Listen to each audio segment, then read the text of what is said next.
สาวเซโนตั้งแต่งานพาป่ามาจนวันนี้ก็ยังบ่เลิกบ่ลา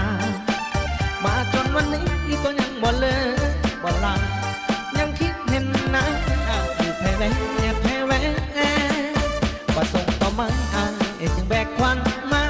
ใจประสงค์การได้จึงมาหาในคิดหอดความหักของยันถึกลอยแพคิดหอดความหักของยันถึกลอยแพยังน้องบนไหนจึงมองเบื้องก่อนคำสาวเซโนหักเจ้าก็พายน้องคงบ่เล่นน้ำใจเมื่อเซโนบ่มีน้ำสิให้พ่อแม่มาสู่ขอน้องคนงามสิให้พ่อแม่มาสู่ขอน้องคนงามยึดความว่า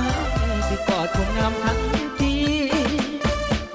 หักเจ้าจนทันเล่าทอพงที่อยากมาดังหน้าโนตั้งแต่ดูแต่กี้หากแม่แอนสิขอหักสายคนดีหากแม่แอนสิขอหักสายคนดีไปเข้านาโนนปีนี้ไปซื้อคำที่ตลาดเซโน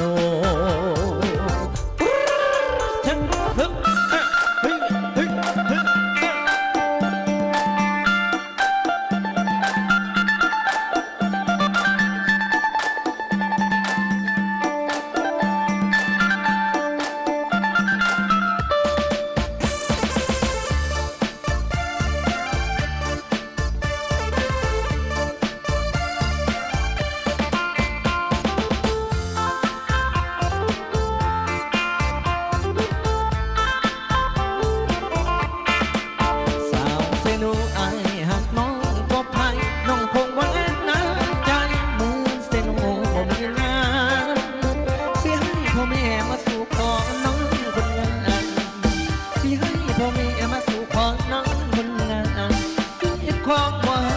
สิกอดคนงามทันทีหักเจ้าจนทอเล่าทอพงที่อยากมาดำน้ำนนตั้งแต่ดูแต่กี้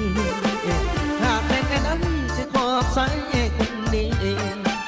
หากแม่แอนนั้นสิขอบสายคนดีขายเข้านาโนนปีนี้ไปซื้อคำที่ตลาดเซโน